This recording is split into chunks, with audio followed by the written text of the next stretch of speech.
Le défi sera bien plus grand pendant la compétition avec plusieurs retransmissions des rencontres en direct. We're going to have all the matches of the African Nations Championship broadcast on CRTV live, except where we have third place matches, where we're going to organize the various airways for the CRTV to see how we can have those matches live. Because you know, when you have day 3 matches in the pools, the 2 games are played simultaneously. So now what we're going to do, the top management of CRTV has given us instructions to make sure that when we have those simultaneous games, they should be broadcast on the various platforms of the CRTV. So you can have a match on CRTV Sport and you have another match on CRTV, and if there is need, we'll have another match on CRTV News. Après le CHAN, c'est-à-dire dès le 8 février 2021, l'antenne sera dédiée au bilan. We're going to have CHAN scoreboard naturally. Then we're going to have a special program that we call CHAN's Timeline. It's going to be a magazine to simply refresh our memories on what happened all through the 1 month of competition out here in Cameroon. Les équipes de production sont déjà à pied d'œuvre pour relever le défi. Défi de servir les téléspectateurs du canal 305 avant, pendant et après le CHAN en temps réel.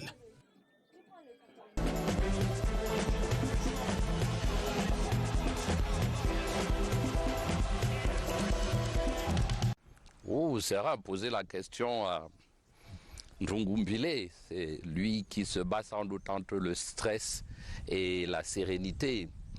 Quant à moi, vous savez que dans cette compétition, en réalité, c'est une question d'échelle. Nous avons 2 grands enjeux. Nous avons le premier enjeu qui est évidemment de faire notre travail de tous les jours, la médiatisation de cet événement inédit, un événement qu'on n'a pas vécu. Il faut le rappeler aux gens depuis 1972. Figurez-vous qu'en 1972, j'avais 15 ans. J'en ai presque 64 aujourd'hui. C'est vous dire, le temps a passé. Donc il faut médiatiser cet événement. Sur ce terrain-là, vous diriez, oh, on n'a pas de preuves à faire. Mais autant on a...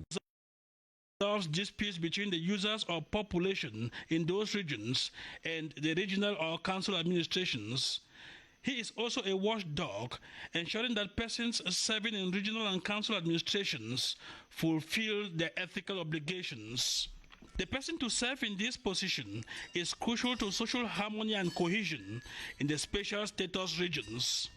In that decree, Paul Biya has outlined the nature of the appointment of that official, the framework of action, status, rank within the regional protocol, conditions of incompatibility, how disputes are referred to him, and how he gets paid for the job he does. Since the regional assembly presidents have already been elected, with this presidential decree, it is safe to surmise that the appointment of a public independent conciliator in the 2 regions may be imminent. How to construct quality infrastructure without aggravating public debt in the CEMAC zone is the objective of a 2-day symposium that ended in Congo-Brazzaville recently. The meeting was moderated by a 10-strong development team led by the French former Minister of Economy and Finance, Michel Sapin. Details with Caroline Okeanoma. It was during a walking dinner offered by the Permanent Secretary of the Economic and Financial Reform Program of CEMAC under the directive of the President of the Republic of Congo. This working session has just one objective: how to transform the success of our roundtable in Paris in reality, how to finance concretely our project. The presence of the high figures of international finance in Brazzaville is aimed at raising awareness amongst actors in the Central African region on the importance of public-private partnership and concession contracts for the construction of the infrastructural projects. The African continent needs to be developed. It is a young continent with a strong youth and lots of resources that need to be exploited. Public and private investments are needed to finance long-lasting projects. It should be reiterated that the symposium on public-private partnerships takes place after the successful Paris Roundtable fundraiser. Religious leaders have been advising Christians to continue seeking the face of God and living holy lives even after Christmas. They were speaking to CRTV reporters after yesterday's festivities marking Christmas Day. Details with Alice Mbe. Life does not end after Christmas, religious leaders say. They implore the faithful to continue praying and glorifying God the same way they did during Christmas. Yesterday, we celebrated Christmas. And during the celebration, I drill my Christian on the message of experience. The people who walk in darkness have seen a great light, so Christmas is then the feast of the great light. Reverend Father Antoine Owona says the best way to be free from sin is to remain holy. The Christmas is the feast that the Son of God became a man. Every man have to become a son of God. We have now to live like the sons of God, like God in the ground. This idea coincides with the St. Etienne's Day, which reminds Christians on the importance of purification and holiness. Traffic and domestic accidents traditionally reported between Christmas and Boxing Day have drastically reduced this year. Victor Siga visited some health facilities and police stations in the nation's political capital and has the details. One could affirm with reports from hospitals and health facilities in the capital city Yaoundé that its inhabitants have grown matured in the way they celebrate Christmas. December 25th seemed well spent with just few cases of hospitalizations. We had approximately 13 cases. One case of death because of a motoracts, which is a bleeding inside the thorax. With security beefed up days before the Feast of the Nativity, Yaoundé residents have witnessed less material losses. Security officials have commended the prudence of road users. Since yesterday, we've had a positive balance sheet. We've recorded 2 casualties, 5 cases of material losses in Yaoundé and a bike accident around Korfulu. So we are calling on the population to respect the highway code. Health personnel and security officials continue to call for more vigilance from the population of Yaoundé so that they can all safely cross over to 2021.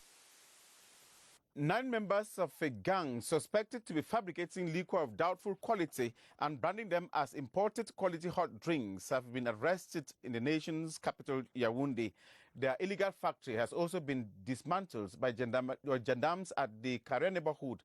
We have details with Elvis Teke.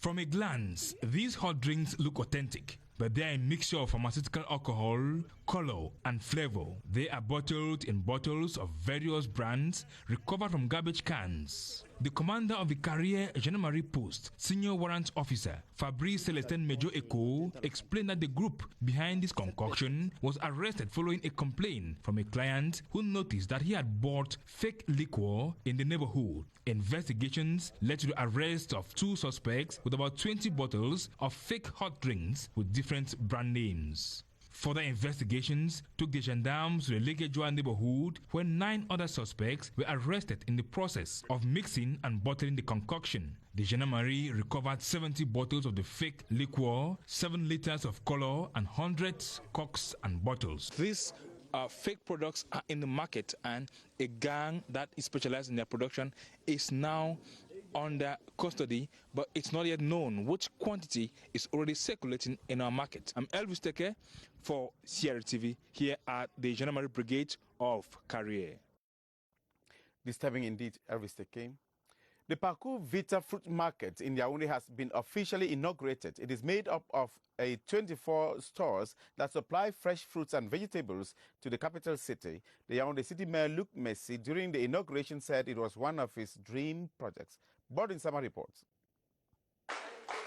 He officially inaugurates the new Pakuvita food market, a new market that puts an end to some difficulties most food sellers here faced. After some rehabilitation work was carried out within the premises of the Pakuvita that saw these business ladies deployed here, they will henceforth sell in these two new buildings inaugurated this Saturday, made up of 28 different stores. These sellers suspended their activities for several months because of rehabilitation works on the old site. They had to find another space to carry out their activities. Business effectively started this Saturday for these women who see this as a welcome initiative. We used to sell under the sun, but now we have got a comfortable place. He has shown us love. We didn't know when he passed he noticed us suffering under the sun. A Christmas gift gesture, they say, will help business flourish around this area. Northwest Governor Adolphe Lely-Afrique says security has been stepped up for successful end-of-year feast. The governor, after a regional security meeting, distributed a special presidential relief package to internally displaced persons. Kilo Valerie Salah reports from Bamenda.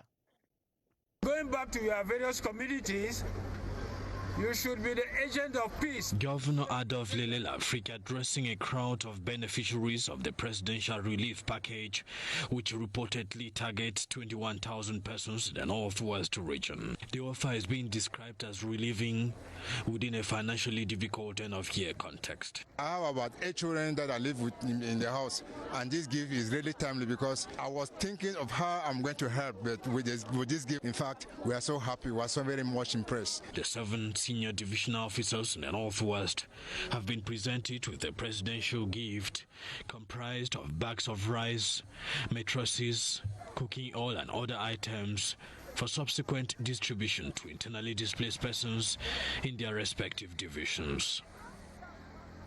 The population of Kmer division in the southwest region, through their MPs and traditional rulers, has appreciated President Paul Biya for efforts to develop the locality and to stop the separatist crisis. They handed the letter of congratulations to public authorities in the Kmer division that is in the southwest region. Tanjong Levis Agbo reports. It was a moment of deep appreciation expressed by members of the leading Kmer division, first to traditional rulers and councillors, then to the head of state, through the senior divisional officer for Kmer, Shambalen Tuondong. The population came out spontaneously. When we are talking about decentralization, that is the heart, that is the future of this country. Kumba has found favor. Those in the bush, in Mator, Ekiliwindi Road, all those environments in Kmer division. Please give peace a chance. While reiterating the need for peace, stability and national integration, the pioneer president of the Southwest Regional Assembly reaffirmed his commitment towards development despite the challenges awaiting his office. We'll try to see how we can do all in our power to improve on the road network of the entire Southwest region. CPTM supporters for Kmer re-echoed their determination towards facilitating the decentralization process, especially with the spatial status in the 2 English-speaking regions of the country. 1,200 youths in the North region will in 2021 be trained in information and communication technologies for an efficient integration into a fast-evolving world of technology. This is the essence of a partnership signed between the Garwa City Council and the African Institute of Computer Sciences, EIE. Vanessa Woodnang Sanung reports from Garwa. The Memorandum of Understanding signed between the African Institute of Computer Science, IAI, and the Garwa City Council aims at making 1,200 people in the 3 council areas of Garwa, especially women and youths, to meet up with the rapid changes in technology for greater openings. The mayor of Garwa is worthy of admiration for that he do for young, for women and children. The ceremony, chaired in Garwa by Governor Jean Abate Edi, was an occasion for the boss of the North region to encourage the youths to profit from this government's offer. The award of testimonials to some 200 youths Trained between 2017 and 2019, I learned computer, Excel, Word1. I'm very happy. It is going to help me in the future. The first phase of the 1-month training program will, according to officials, begin in January 2021 with 200 persons. In the neighboring Far North region, the winner of the 2020 Gongoud Elysium Prize, Jali Amadou Amal, has been received in her hometown, Marwa. The award-winning writer presented her prize and letter of congratulations from President Paul Biya to the population of the Far North region. Henry Tato Ekambi has the rest of that story. The populace of Marwa almost brought down the roof of the Marwa Salak airport with their joyful shouts and trumpeting as soon as their heroine Jailu Amadou Amal arrived. Jailu has done her hometown Marwa proud by winning the Gongoud Elysium Prize for 2020, brandished her recognition through a parade in Marwa before arriving her mother's house. I am very delighted to receive this hilarious welcome from my people. I use this prize to encourage women here to pursue their studies and become independent. The daughter of the soil was also given a warm welcome by the mayor of the Marwa City Council. Madame Jaili put Marwa on the top level in the literature in the world. Decorated in France because of her book Les Impatients, Jaili Amadou Amal, who showcased 2 other awards to the people of Marwa in 2019, is now up for more awards as she has been shortlisted for several international prizes.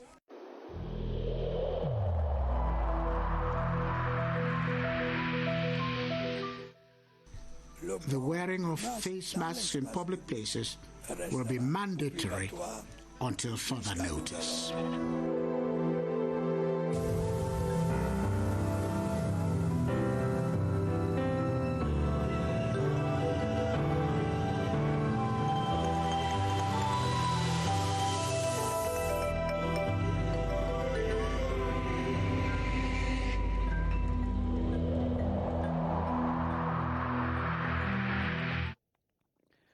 In continuation of our series on the state of COVID-19 in the 10 regions of the country, let's move to the littoral region, but that will be in a report.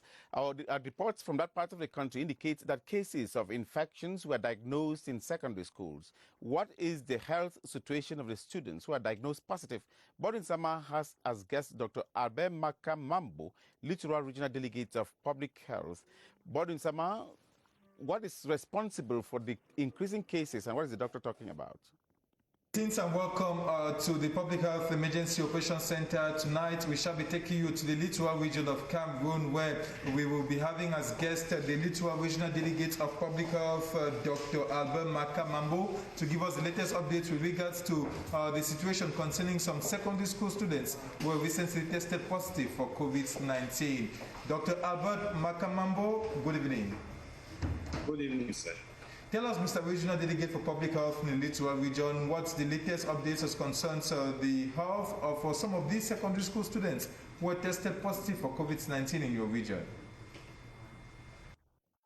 Thank you for giving me the opportunity to talk about these children. As far as their state is concerned, I think all of them are okay. They are okay till today.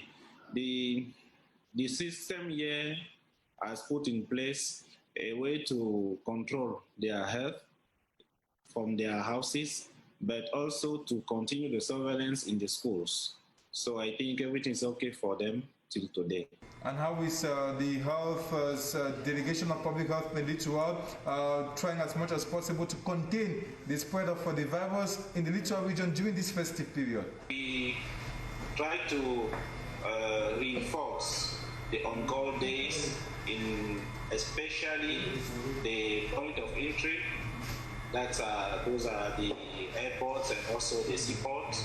We try to reinforce also the on-call days with the offices, the enterprises, so to make sure the surveillance is well done and enforced. Thank you so much, Dr. Albert Makamambo. You're the Regional Delegate of Public Health in the Littoral Region of Cameroon. Thanks for being available as a guest this evening, and we wish you a prosperous New Year 2021. Those are the latest updates from the nation's economic capital, Douala. As tomorrow, Sunday, we take you to the West Region of Cameroon. Back to you. Thanks very much, Borden Sama. It's good to know that the students are doing well. A PhD candidate in psychology has defended a thesis on the theme Humanitarian Interventions and Social Climates in Refugee Camps in Cameroon, case study of the Central African Refugee Camp in Gado-Bajere. Nemi Basil earned an excellent score after impressing the jury. Miret Mpongwe reports from CRTV Center. The proliferation of conflict has pushed a lot of people to become refugees, and their living condition and well-being in camps motivated the PhD candidate to research and bring these issues to the limelight. Many things have motivated me, as diseases, the entire life in refugee campus. While defending his study that focused on the Gado-Bajere refugee camp in the East region of Cameroon, the PhD holder went through 3 hours of thorough examination by the members of the jury. The candidate wanted to describe the link between the organization that intervened in the refugee camps, and I think he arrived to find something very interesting. The candidate's supervisors, Professor Raymond Mbende and Professor Chandel Ebele, noted with satisfaction the work done by candidates because of its relevance and his show of mastery of the topic.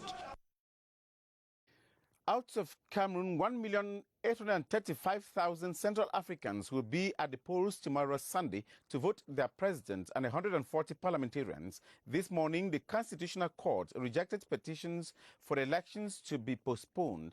30 Rwandan soldiers have reinforced security that is being threatened before the elections. Our special envoy is Caroline Okeanoma. It is now final. Come December 27, 2020, over 1.8 million Central African registered voters will go to the polls to vote their president and 140 members of the National Assembly for the next 5 years.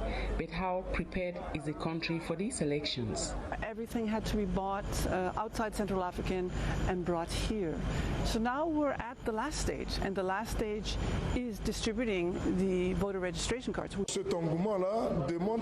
People are here to collect their voting cards in their numbers. This shows at what point the population is ready to go out and vote. So women have organized and mobilized themselves to make their voice heard, that they do not want to witness another crisis during the electoral period. I visited several centers myself. There were hundreds of people. Everyone wants their card. It's a wonderful card. It's digitalized, so there's a photo. It's almost like a piece of identification. Despite the sporadic attacks by some armed groups, MINUSCA, under the United Nations Peacekeeping Force, is jointly ensuring the security of the entire nation, as well as the 3,546 voting distribution sites in the country. And the leaders of the Economic Community of Central African States have called for the strict respect of the electoral calendar in the Central African Republic. This was during an extraordinary summit held today virtually under the chairmanship of Congolese President Denis Sassou Nguesso. President Paul Biya was represented by External Relations Minister Eugène Belambela. Charles Ebune reports. 11 a.m. today, leaders from the 180 million peopled economic community of Central African states meet. In the course of their meeting, held virtually and moderated by Denis Sassou Nguesso, news comes from Bangui, the capital of the Central African Republic, that the country's Constitutional Council has upheld elections for this December 27. President Paul Biya welcomes the holding of this summit. The common position adopted by the leaders is backed by Cameroon. Cameroon firmly condemns any form of the destabilization of the Central African Republic. ECA's leaders agree elections are the best way to ensure the territorial integrity of the Central African Republic and to ensure there is peace for sustainable development in the country. On to a series ahead of the 2021 African Nations Championship. A new rule imposed by the Confederation of African Football warrants that all members of delegation to the games must be lodged in hotel rooms. The new dispensation is to stop any COVID-19 propagation risk. Roman Kenyi went finding out if Cameroon has the capacity to host all of the participating teams and members of their delegations. His report. Hygiene and sanitation will be a priority in different hotels to host the different delegations during the competition. New CAF modality states that each player will be entitled to a room so as to minimize any risks of COVID-19 contamination. We are trying to do our best to be sure that players, every members of official of CAF will be lodged in the better condition. While the cities of Yaoundé and Douala spontaneously adapted to latest innovations, in Limbe and Buea, the standard of certain hotels were upgraded lately to meet CAF's norms. Limbe and Buea, where there were 2 hotels, the number was increased. So there were some hotels that the capacity cannot allow to receive, with this new dispensation, 2 teams. So we are obliged to look for another hotel. At the level of feeding, there is no need to worry, as the feeding committee reassures. It's the hotels who are chosen that are responsible also of feeding this delegation. Meantime, the engagement contracts binding COCAN and other stakeholders involved in this sector are currently being terminated for a proper organization. And that's where we end the 7:30 news on CRTV today. The next news is coming up in 30 minutes in the French language with Ata Badino Ma. I am Moki Edwin Kinzaka in Yaoundé. Thank you for watching.